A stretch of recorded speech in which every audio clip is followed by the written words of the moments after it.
봄이면 어김없이 찾아오는 불청객 황사. 황사는 주로 중국 북부나 몽골에서 바람에 날려 올라간 미세한 모래와 황토 먼지가 세기지에 퍼져서 하늘을 덮었다가 내려오는 현상을 뜻합니다.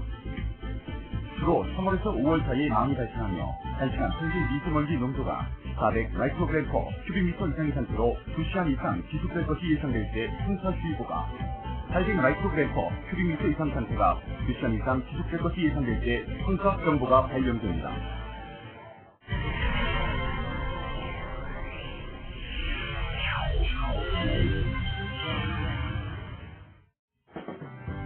황사 대비 행동 요령에 대해 알아봅니다. 먼저 황사 예보 시 가정에서는 텔레비전, 인터넷, 라디오를 통해 수시로 기상 정보를 확인합니다. 황사는 알레르기성 결막염, 비염, 기관지 탄식 등을 유발하므로 특히 노약자와 어린이는 가능한 한 외출을 자제하고 실외 활동을 삼가는 것이 좋습니다. 부득이하게 외출을 했을 경우에는 비가 후 즉시 황사에 노출된 손과 발등의 피부를 평소보다 더 꼼꼼하게 깨끗이 씻어야 합니다.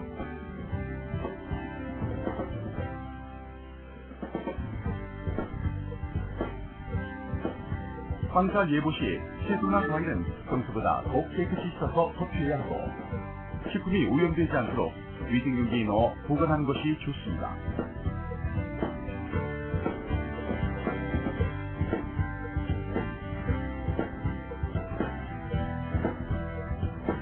가정에서는 황사가 실내로 들어오지 못하도록 집안의 모든 출입문과 창문 등을 철저하게 점검하고, 공기청정기, 가습기 등을 준비해 실내 공기를 쾌적하게 유지합니다.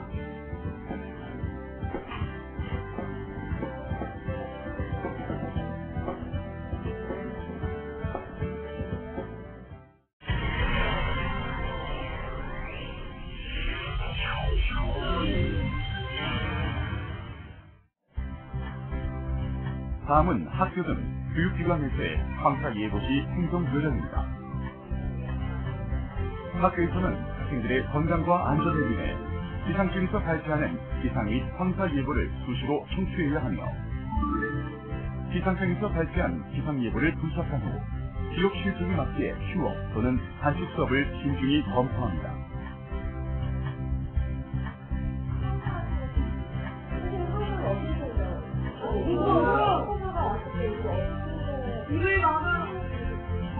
또한 학생과 학부모를 대상으로 황사 피해 예방을 위한 구체적인 행동 요령을 지도 홍보해야 합니다.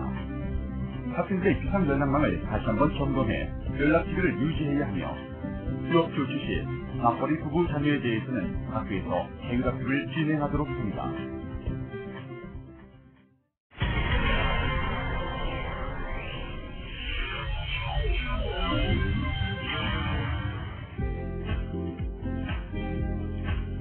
황사 예보 때 축산 시설에서는 황사 피해를 막기 위해 다음과 같은 행동 요령을 숙지해야 합니다.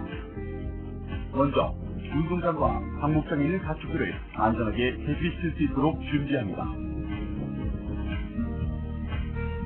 황사에 노출되지 않도록 노지에 방치되어 있거나 야자된 벼슬 등을 덮을 피공물을 사전에 미리 준비해야 합니다. 황사가 지나간 후 바로 사용할 수 있도록 음력 부무기는 황사 희생용 장비를 미리 점검해 둔 것이 좋습니다. 황사가 실내로 들어가 채소나 꽃 등의 원예작물이 오염되는 것을 사전에 막기 위해 비닐하우스나 온실 등 각종 시설물의 출입문과 환기창은 철저하게 점검합니다.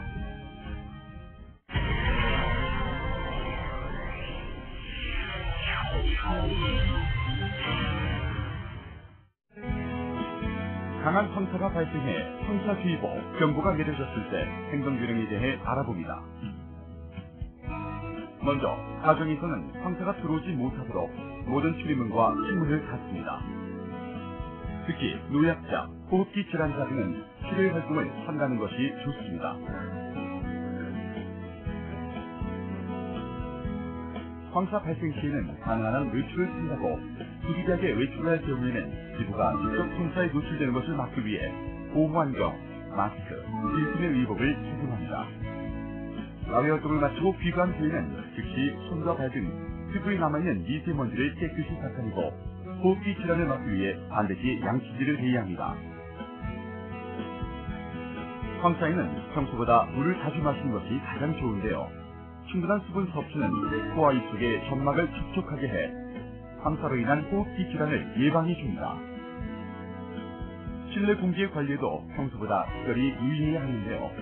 공기 정화기를 사용해 실내 공기를 쾌적하게 유지하고 실내 공기가 건조해진 것을 막기 위해 가습기나 젖은 수건 등을 이용해 습도를 조절하는 것이 좋습니다. 황사로 인한 2차 오염을 방지하기 위해 식품의 가공과 조리 전에는 반드시 손을 깨끗이 씻어야 하며 황사에 노출된 채소, 과일, 생선 등의 농수산물은 충분히 세척한 후 요리하는 것이 안전합니다.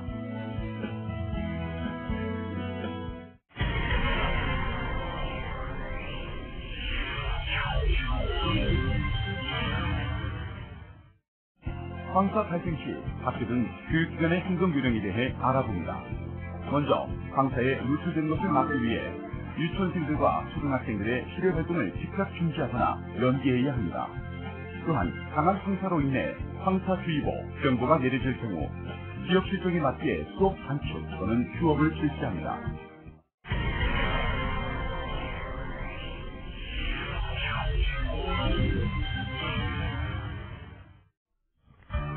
축산 시설 원예 지역에서는 황사주의보 경보 시 운동장이나 광목장에 있는 가축을 축사 안으로 신속히 배치시켜 황사에 노출되지 않도록 합니다. 또한 축사의 모든 출입문과 실문을 닫아 황사가 실내로 유입되는 것을 최소화하고 외부의 공기와의 접촉을 가능한 삭제해 피해를 예방합니다.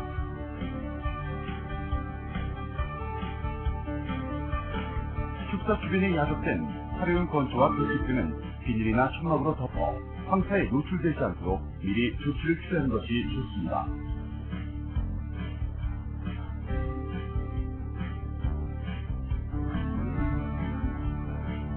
황사는 비닐하우스나 온실 등 원예 시설 내에 수확물과 빛의 세기를 감소시켜 작물 피해를 발생시키는데요. 이 같은 피해를 막기 위해서는 비닐하우스와 온실 등 시설의 출입문과 홍수층을 닫아 황사의 유입을 막고 철저하게 점검해야 합니다.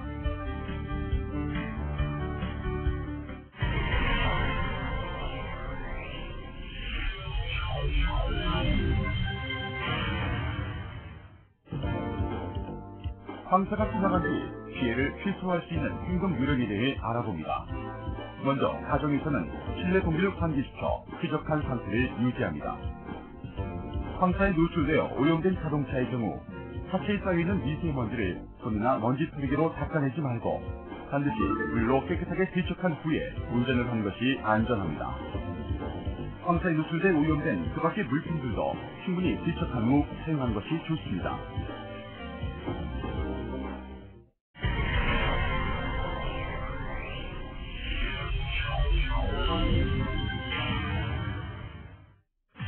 학교 등 교육기관에서는 황사가 지나간 후 2차 피해를 막기 위해 어떤 행동 요령이 필요할까요?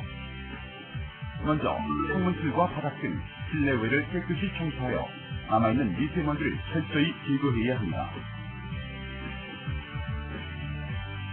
또한 학교에서는 학생들의 건강을 꼼꼼하게 살펴서 이상 있는 학생이 있는지 여부를 파악해야 합니다. 감기, 안질 환자, 감염증 환자 등은 주의하거나 일찍 귀가시키고 상태가 심각할 경우 즉시 전문의와 상의할 수 있도록 조치를 취합니다.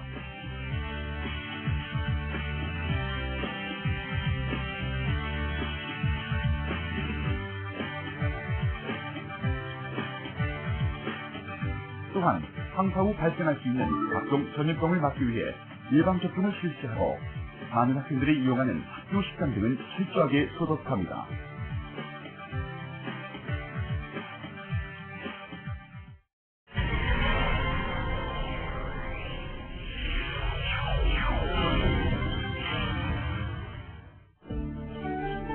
축산 시설 원예 지역에서는 황사가 지나간 후 비닐하우스, 축사등의 시설물과 방목장 사료조, 가축과 접촉되는 각종 기부류 등을 깨끗이 씻거나 소독합니다.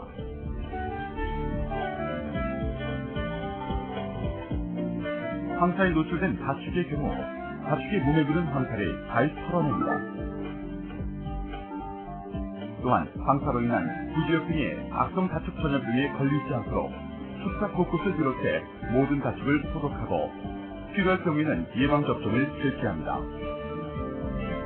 황사가 끝난 후 2주일 정도의 기간 동안은 가축 질병의 발생 여부를 집중적으로 관찰하고 부지역 등의 증세가 나타나는 가축이 발견되면 즉시 가축위생시험소 국립수의과학검역원에 신고합니다. 매년 봄철이면 어김없이 찾아오는 노란먼지 공습 황사. 미리 대처하는 지혜와 노력만이 피해를 최소한으로 줄이고 소중한 우리의 건강을 지키는 길입니다.